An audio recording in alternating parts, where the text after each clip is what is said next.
when a 52-year-old black woman stepped in to defend a white biker from aggressive cops behind her diner. She didn't expect it to make headlines, let alone bring 200 bikers from across the South to her doorstep the very next morning. Clarice Monroe didn't plan to get involved. She had pies in the oven, invoices on the counter, and a short fuse after a night of no sleep. But when she heard the shouting out back, she tossed her dish towel on the prep table and marched toward the screen door like a woman who'd had enough. Of everything. It was near closing time at Monroe's Grill, a small roadside diner sitting off Highway 78 just outside of Watkinsville, Georgia. Clarice had run it solo for over 2 decades. 52, sharp-tongued and proud of her biscuits, she didn't put up with foolishness. Not from drunk customers, not from suppliers who shorted her on grits, and certainly not from uniformed men flexing their authority. She pushed the back door open and stepped into the sticky air.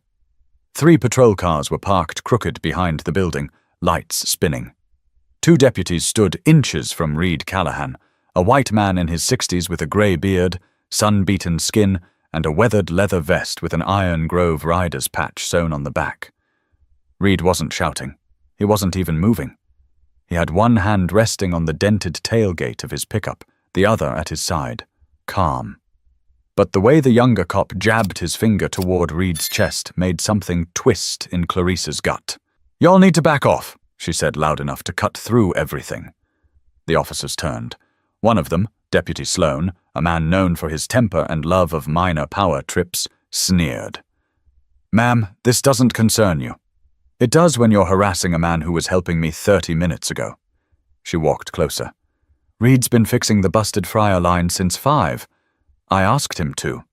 "You asked him to?" Sloan repeated, eyebrows raised like she'd confessed to robbing a bank.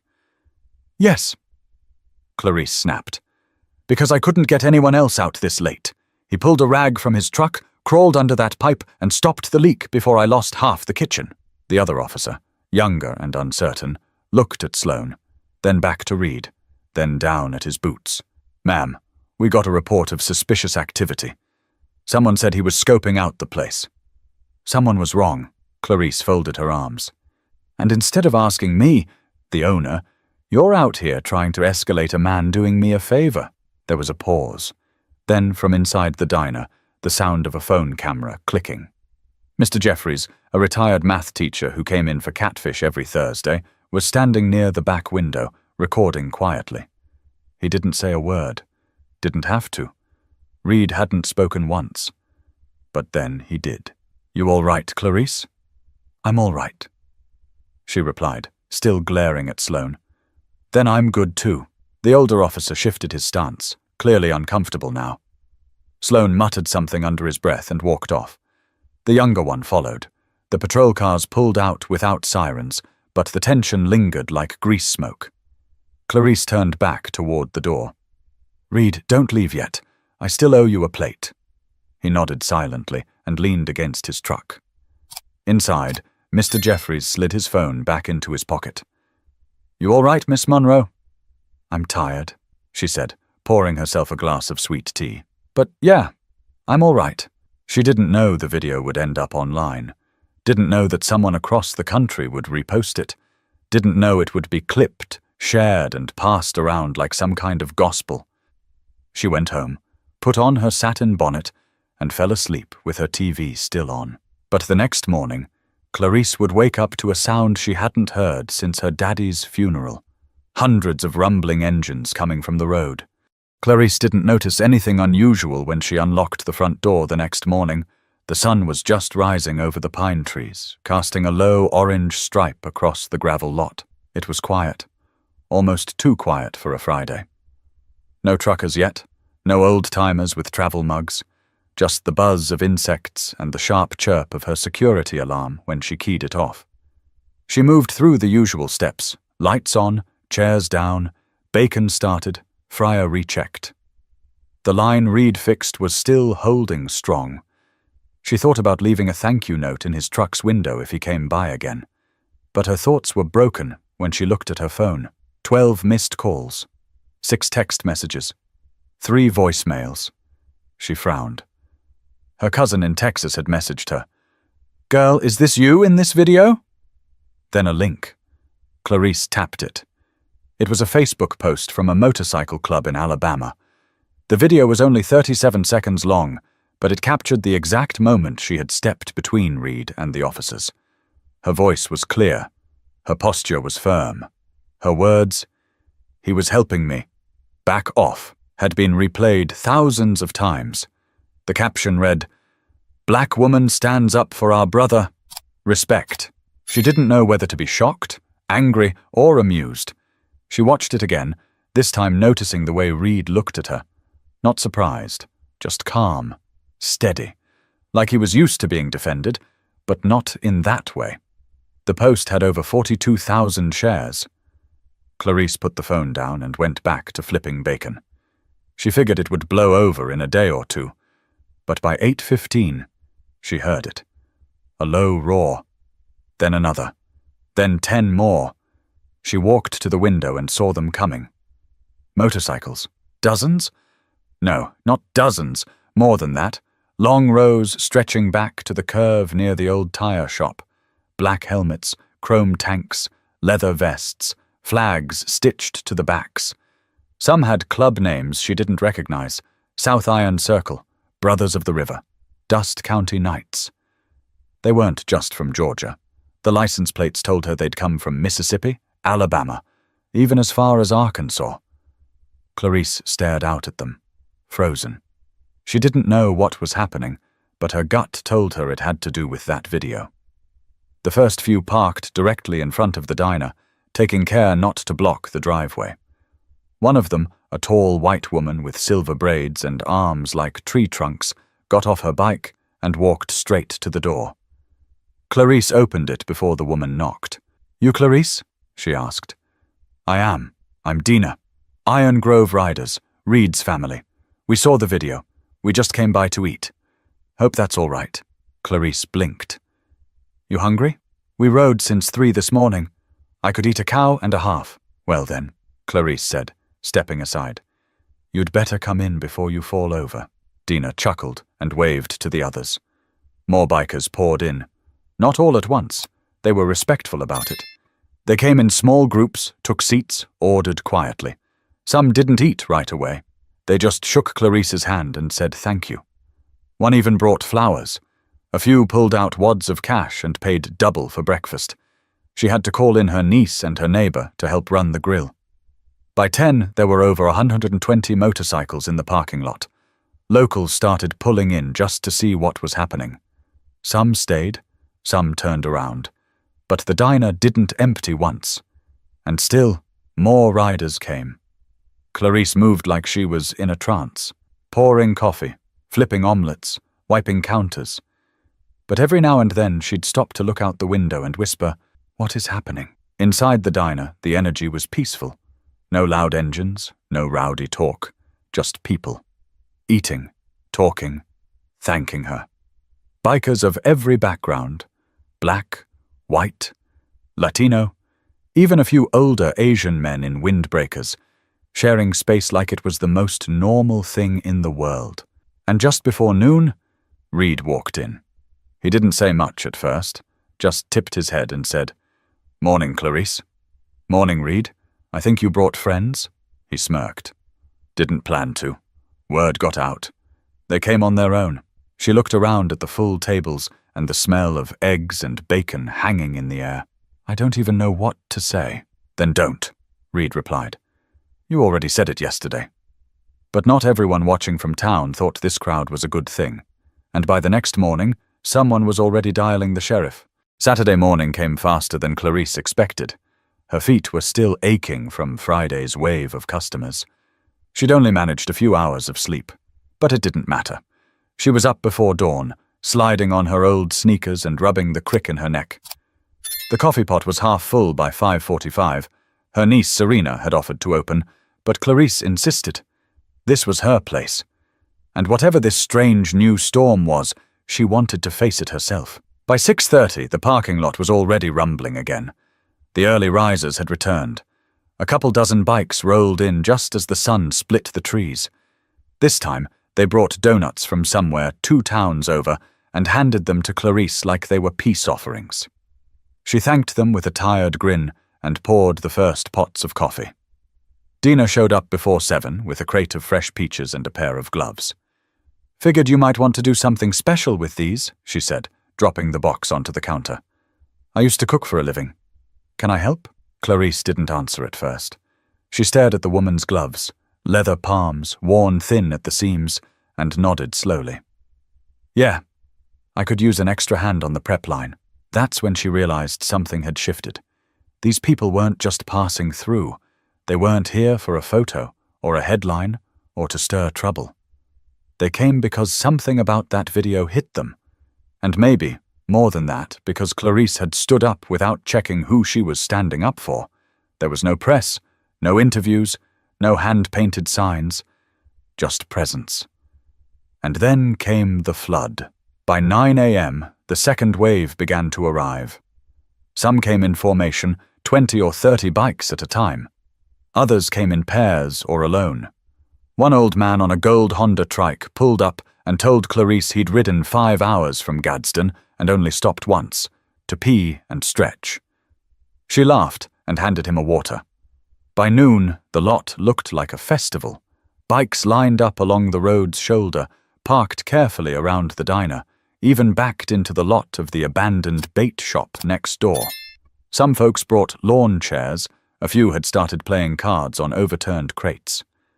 Someone strung up a makeshift banner from their trailer. "We ride with Clarice." She didn't know how to respond to that. Inside it was chaos in the best possible way. Orders flying in, pancakes stacking tall, the register drawer clanking like a slot machine. But nobody was complaining.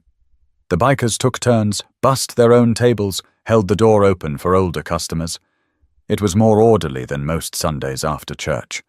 And for the first time in years, Clarice's smile wasn't guarded. It just happened. By early afternoon, the weather started to shift.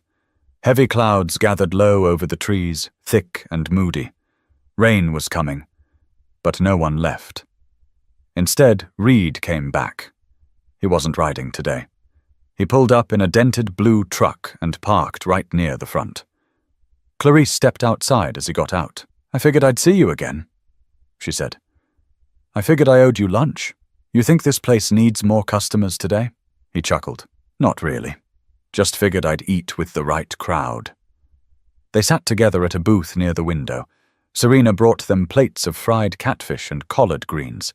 Neither of them said much at first, just ate, listened, watched. Then Reed spoke. "You didn't know me, didn't know my club, and you still stepped in." Clarice glanced at him, then back at her plate. "Didn't need to. I know what it looks like when someone's being treated wrong, and I've had that look turned on me before." "Yeah," Reed said, his voice soft. "I figured." Their eyes met, not with sentimentality, but understanding. They were from different places, different lives, different pasts. But in that moment, it didn't matter. Before they could finish, Serena rushed over. "A group of guys just pulled up in sheriff's department jackets," she whispered. "They're talking to the folks parked near the edge of the lot." Clarice sighed. Well, I guess the peace didn't last forever. But the trouble waiting outside wasn't coming from the bikers. It was coming from people who weren't ready to see her diner turn into a gathering place for strangers they didn't understand. Clarice wiped her hands on her apron and walked outside. The officers were easy to spot, 3 of them in khaki shirts and heavy boots, standing near the property line. They weren't loud, but their body language said plenty. One had his arms crossed, lips tight. Another was pacing slowly near the bikes parked along the edge. And the third? Clarice knew him. Deputy Rick Hanley. She hadn't seen him since her mother's funeral, 7 years back. He'd come with his wife and brought a peach cobbler. She remembered thinking it was kind of him, even if he hadn't said a single word that day. Now he was back, hands resting on his utility belt, watching the gathering like it was a threat instead of a thank you. "Morning, Rick," she called out. He turned slowly. "Clarice, you here to eat or measure the shadows off my property line?" A small smirk played on his lips, but it faded quickly. Lot of traffic today. Seems so. Some folks are worried. This isn't normal for a quiet place like this.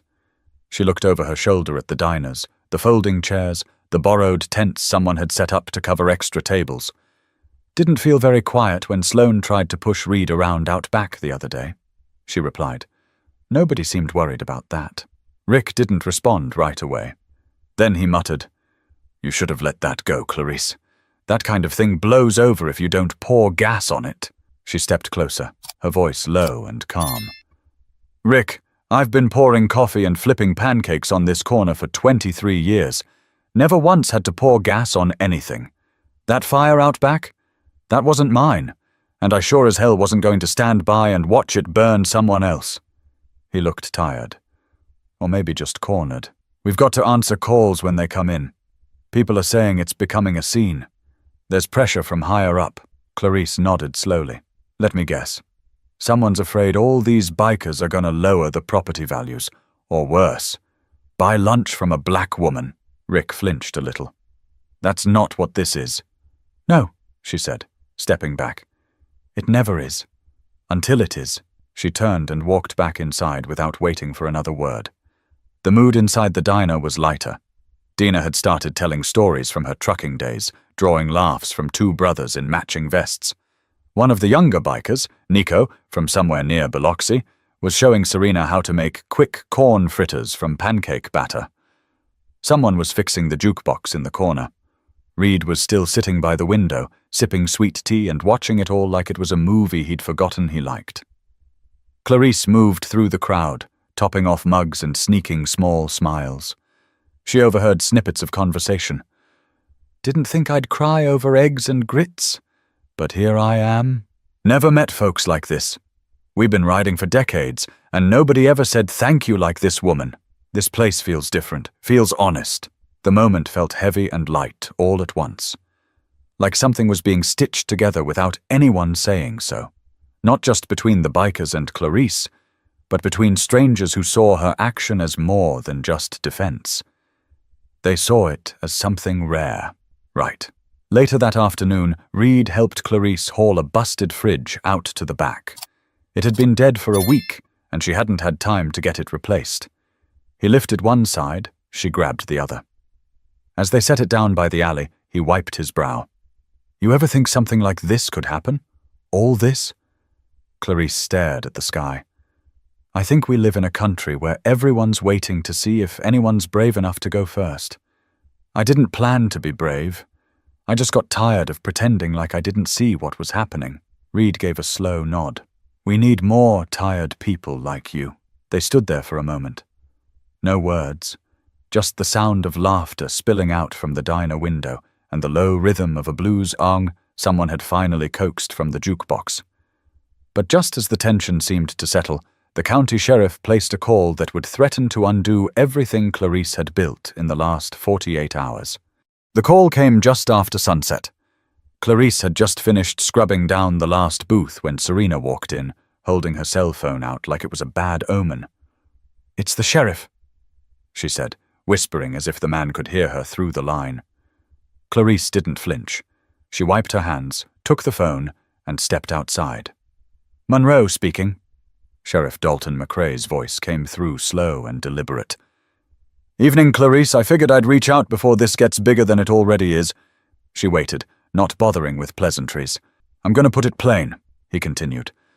"I've got county commissioners breathing down my neck. Your parking lot looks like Sturgis out there.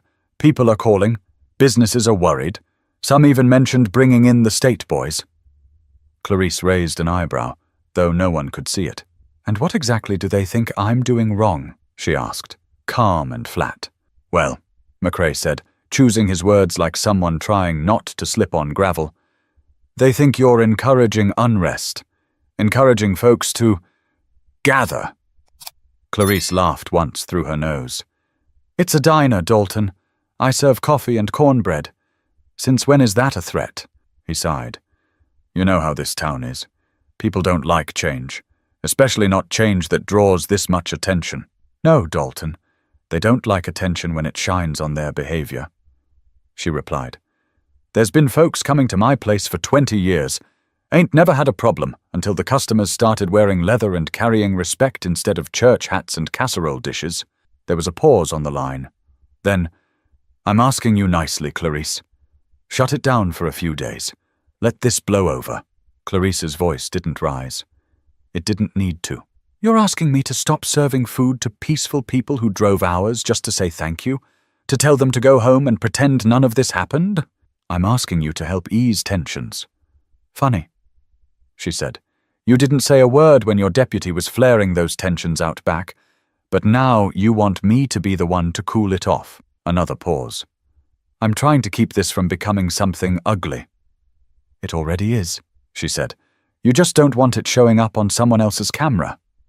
She ended the call before he could answer and handed the phone back to Serena. Inside, the noise was mellowing. Most of the day's guests had headed back to their hotels or tents.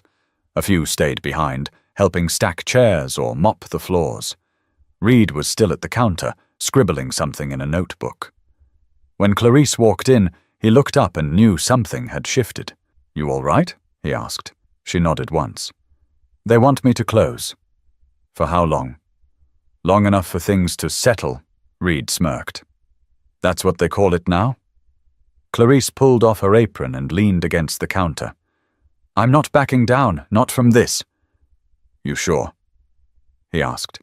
Because when they can't scare you with laws, they'll try to scare you with loneliness. They'll wait for the crowd to thin. Then they'll come. Clarice didn't blink. Let them. For the first time since the video surfaced, the smile she gave Reed was tired. But behind it, there was something steel-hard. A woman who'd seen storms come and go and knew which ones were worth standing through. Outside, the rain finally came. Slow at first, then steady. Some bikers took shelter under the gas station canopy across the road. Others pulled on ponchos, unfazed. Inside the diner, Clarice turned the lights down low. A few stayed behind, playing cards in the corner. Reed poured her a cup of decaf without asking. She looked out the window as the rain streaked the glass. They don't want people like me and people like you sitting at the same table. That's why this matters. Reed nodded slowly. Then maybe tomorrow, we bring in a few more chairs. But Clarice knew this wasn't just about coffee and kindness anymore. The next move could either shatter the momentum or cement it. Clarice arrived at the diner just before 6 a.m. The rain had stopped overnight, but the air was thick with the kind of heat that promised another storm by evening. The parking lot was slick, puddles reflecting the overhead power lines like bent metal wires. But the lot wasn't empty. 4 motorcycles sat parked, their chrome gleaming in the morning haze. Dina was on the porch with a mug in hand. She nodded to Clarice. No words yet. Just presence. Inside, Serena was already setting out biscuits. A fresh pot of coffee bubbled behind the counter. The radio played something old and slow. Clarice moved to the window and glanced out again. They hadn't left. Some had pitched tents nearby. Others had camped out in their vans or under the tin roof of the auto shop across the road. This crowd wasn't a wave anymore. It was an anchor. And Clarice knew that wasn't going to sit well with the people calling the sheriff. Reed walked in 20 minutes later. He looked different. Same clothes, same boots, but something in his posture had changed. Less relaxed, like he was ready for something. They're serious now, he said, sliding into a booth. I figured. They called my house this morning, he continued. Told me the club needed to clear out. Said there were safety concerns. Clarice leaned on the counter, arms crossed. They say what kind of safety? Reed shook his head. Just hinted. Said people are nervous. That there might be incidents. Never said anything straight. Just warnings wrapped in polite words. They don't want us to stay, Clarice said flatly. They're waiting for one wrong move. One loud voice. One busted tail light. She nodded. They're not getting it. More bikers filtered in over the next hour. Men and women. Young, old. One woman named Gloria had driven up from Mobile with a box of pecan pies. She'd never met Clarice, but said she'd watched the video at least 30 times. I saw a woman who didn't flinch, she said. I wanted to be near that kind of woman. By mid-morning, a makeshift table had been set up outside, with paper plates and gallon jugs of tea. Some bikers offered free oil changes to townsfolk, hoping to ease the tension. A few locals accepted. Others drove by slow, staring, unsure whether to honk or hide. Then came the white SUV. It pulled in too fast and stopped short, gravel spitting under the tires. 2 men stepped out, one in uniform, one in jeans. The one in jeans walked with the kind of arrogance Clarice recognized from decades of dealing with small men in big shoes. "Ma'am," he called out, walking up the porch. "You the owner?" Clarice stepped forward. "I am." He flipped out a badge. "State Fire Marshal's office. Got a report there might be some violations here. Overcrowding, electrical strain, possible health code issues." She narrowed her eyes. "You've been getting health code complaints since when?" "Yesterday." He smiled like it was supposed to disarm her. "We're just here to make sure everything's safe. No one's trying to shut you down." Clarice stood still for a beat, then stepped aside. "You want to check the kitchen? Go ahead. Just wash your hands first. We run a clean house here." The man hesitated, then walked inside. Dina, standing nearby, muttered, "You think they'll make something up?" "Doesn't matter," Clarice replied. "We don't back down over inspections. We do what we always do. Keep working." The inspection took nearly 2 hours. They found nothing serious. A light fixture that needed tightening. A drawer that stuck. But no violations. No citations. Still, the message was clear. "We're watching you." When they left, Reed walked up to Clarice on the porch. "That was their warning shot." "Then we fire back the only way we know how," she said. "We stay open." He nodded. "You still want to feed all of us tomorrow?"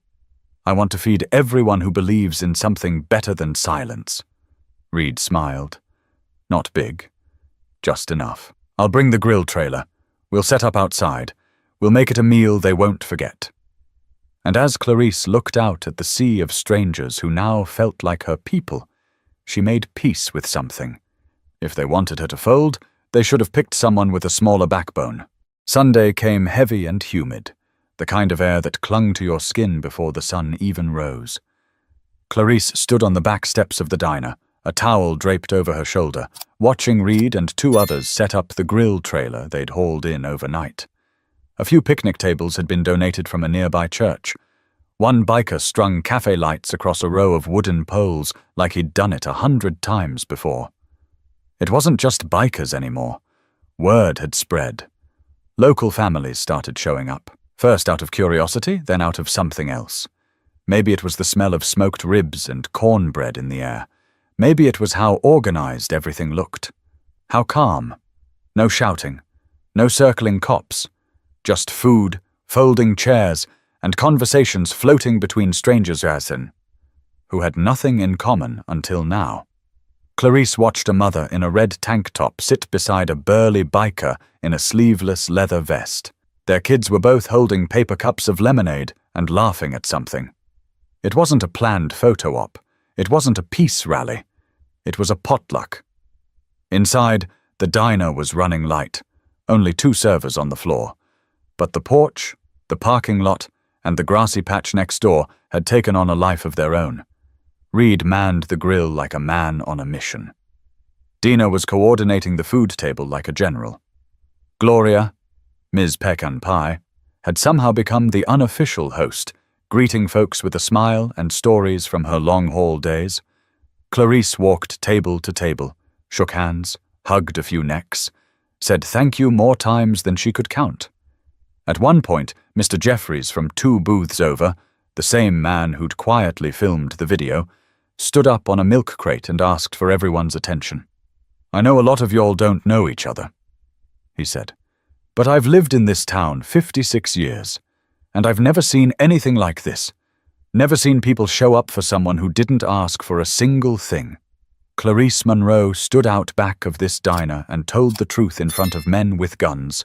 All she said was, "He was helping me," and that was enough. And somehow that tiny piece of decency turned into this. So if you're here today, it's not by accident. The crowd didn't cheer. They didn't clap. They just nodded quietly, the way people do when something feels real. Later, a young man with shaggy hair and a camera slung over his shoulder approached Clarice. He said he was from Macon and writing a piece for an independent site. "Can I ask you a few questions?" he asked. "You already are," she said, sipping her tea. He smiled. "What do you want people to take away from all this?" Clarice thought for a moment, looked around, looked at Reed flipping meat, looked at Gloria talking someone's ear off about rest stops in Mississippi. Then she said, "I want them to stop waiting on permission to do the right thing. You see something wrong, fix it. You see somebody being mistreated, say something. Don't wait for a camera. Don't wait to be safe. Just be decent. That's all." He paused, then asked, "And what now?" She looked out toward the highway. "Now, we finish feeding people. Then I open back up tomorrow like I always do. This place doesn't run on attention. It runs on pancakes and coffee, and people knowing they've got a place to sit if they're tired." He thanked her and walked off. Clarice didn't follow him with her eyes. She just kept moving. There were plates to refill, chairs to fix, a little girl asking for more watermelon. As dusk rolled in, the cafe lights above the tables flickered on. The breeze finally broke the heat. Laughter drifted under the trees. Reed walked over and handed her a plate. "We might have started a tradition, you know?" Clarice looked at the plate, then at him. "I'm not hosting this every week." He grinned. "Once a year?" "We'll see," she said. "Ask me when my feet stop hurting." But in her heart, she knew something had shifted. The diner was still hers. The town was still the same in a lot of ways. But something bigger had cracked open, like a window in a room too long sealed shut. People hadn't just shown up for food. They'd shown up because someone had to go first. And maybe that's the only real way to change things. One person showing up, then another and another, until no one feels brave. Just human. If this story moved you, don't forget to subscribe for more powerful, human-centered stories that remind us what courage, kindness, and connection really look like.